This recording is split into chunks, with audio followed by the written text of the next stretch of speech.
William Wicks, they started a counterfeit operation up around Buffalo, New York in the this would have been about the time of the War of 1812.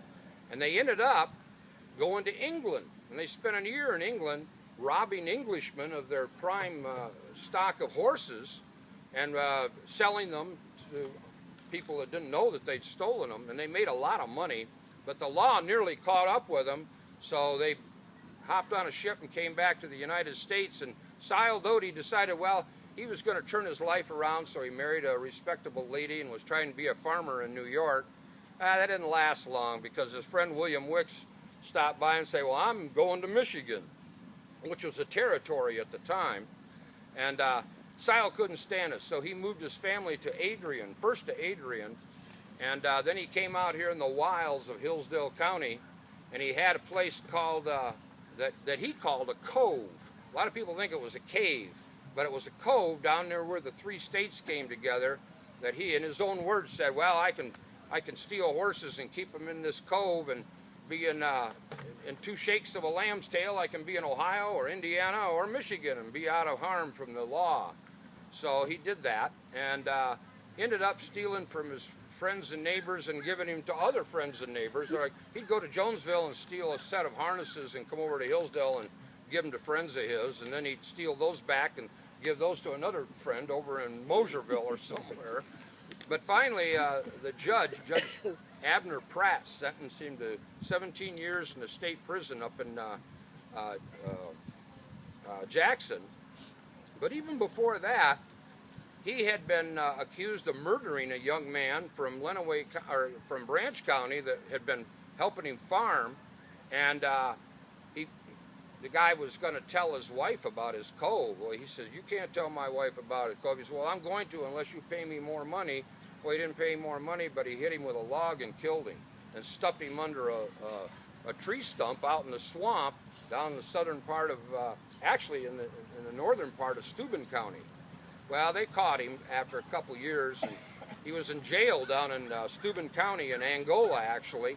Well, he always used to carry a little file in his shoe. He was a pretty good little blacksmith, and he took that file, sawed his way through the bars in the Angola jail, and stole the prosecutor's horse, rode south to the Mexican War that the United States was fighting, because he heard that anybody that joined the army to fight the Mexicans would be given amnesty. So he didn't really join the army. He got a job with the army as a cook, but that just gave him a chance to steal horses in one command and take them over and give them in another command, and to earn their goodwill. And of course, he robbed and killed Mexicans and brought home all of his booty after the war, and his family welcomed him home as a war hero. And even today, on his grave over in Bundy Cemetery in Branch County, there's a flag. He gets a veteran's flag like all of us other veterans will get.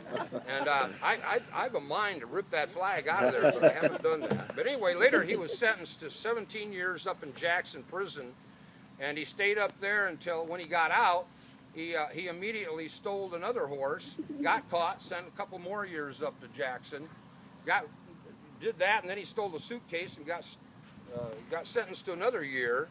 Finally, he was about 76 years old, because he was born in 1800, and he ended up dying at his son's house in Reading in 1876, the centennial year. But even just before he died, he had a group of young, infatuated men that were going out, and he would teach them how to steal, and they'd go out and steal stuff and bring it to him, and then he could give it to his neighbors. And so he was kind of a Robin Hood back in those days. But old Osceola Doty, how many of you ever heard of old Osceola Doty? Yeah, a lot of them. Well, there's a good story. That's a good chapter in my book. And then there's one about the Revolutionary War soldiers that are buried in the county. A brief one about Bundy Hill. Bundy Hill came from Mr. John Bundy, who had bought that property, but then he absconded with some money and took off, and they never did know what happened to him. But his name remained and is still called Bundy Hill to this day. Then there's one called Villages, Hamlets, Corners, and Nicknames and Ghost Towns of Hillsdale County. Now, one of the ghost towns, of course, is the old Indian village down at the corner of Waldron and Squawfield Road. And the other one is the village of Keene, which no longer exists. It would have been located at the corner of where Beecher Road and 127 is today, but they'd started a village there because it was on a section line and they thought that the railroad would come through there. But there was a politician down in Lanesville, Hudson, that he got some of the legislators, well, they're a little inebriated and had them move the line down to, so the railroad would come from Toledo and Adrian and come through Hudson.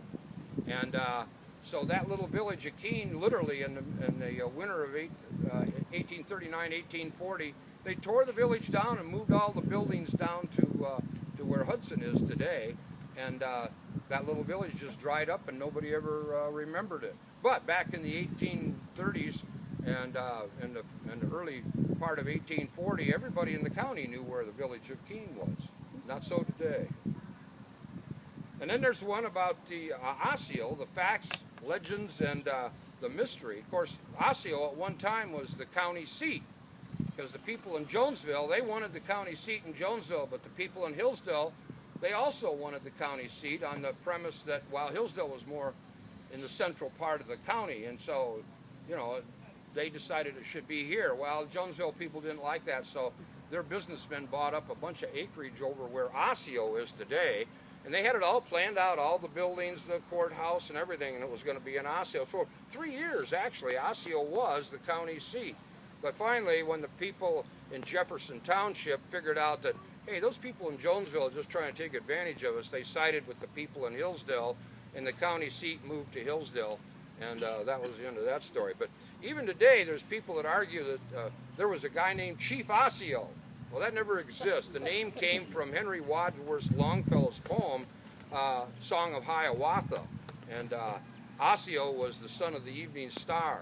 But because of Merritt Green's book, a man who wrote a trilogy in the late 50s, early 60s, and it was a romantic fiction. But a lot of folks thought that was the truth and, you know, the actual history of Hillsdale County. And so he had a Chief Osceola, and she had a daughter, and, well, a long story. You'd have to read the book, I guess. The books were, let's see, hold on, I'll think of it in just a second. The Land Lies Pretty. Yeah, The Land Lies Pretty, yes. Or Opjamomakya, they call it. The Land Lies Pretty, The Curse of the White Panther, and Forgotten Yesterdays. And it was all the same story carried on. But, and those books you can still find around sometimes at auctions, and Mitchell Research Center has a copy, and so does my mom. And then there's the one about the Toledo Strip War. In 1835, we lost some of our part of Hillsdale County on the southern edge because the state of Ohio, they wanted that port. They figured that was going to be a very important port, and they wanted that the entrance to the Maumee River. And at the time, Toledo was in Michigan, but there was no shots fired in this war. It was kind of a comic tragedy, actually, but it ended up that Congress said, okay, well, we'll give Ohio that strip of land, and we'll give Michigan the Upper Peninsula. And at the time, people didn't think that was a very good deal. Of course, it turned out to be a pretty darn good deal with all of the resources that the Upper Peninsula has been able to provide. Then I got one about the railroad coming to Hillsdale. It came to Hillsdale in 1843 in September. The whole village turned out to see the first cars, which sometimes they had to push them up the hills because they didn't have enough power. But later on, of course, they built more powerful engines. And from 1843 until 1956, Hillsdale had the railroad running through it. And at one time, there were at least 20 to 22 trains per day coming through Hillsdale, and about 40 that went through the county. That all dried up, of course, and people didn't want to travel by rail anymore. And then there's actually two parts to my book. One's called The Settlers, and the other part's called The Indians. Now, when you get to the Indians, this is fascinating, because what I've been able to find out about Chief Bobbies, this stuff is not ever seen print. Nobody knows about this stuff. And it took researching in the state and national archives to dig some of this stuff up. But the fact was that this man came here, he may have came here with his family in 1799 and settled at the corner where Waldron and Squawfield is today. And they lived pretty much peacefully, and then when the settlers first came, the Potawatomi by that time, they had fought in so many battles that they were pretty much demeaned and defeated, and so they just sort of helped the settlers and decided that they would trade with them and try to get along with them. But when President Andrew Jackson was elected, he enacted the Indian Removal Law, which meant all the Indians and east of the Mississippi were to be removed west of the Mississippi onto reservations. Well, they didn't get them all, of course, but they did round up a lot of them, and Bobby's and his people were rounded up at the point of a bayonet on a early or late fall evening. I think it was an early fall evening down at the corner of Waldron and Squawfield Road, and there were about 100, 150 of them.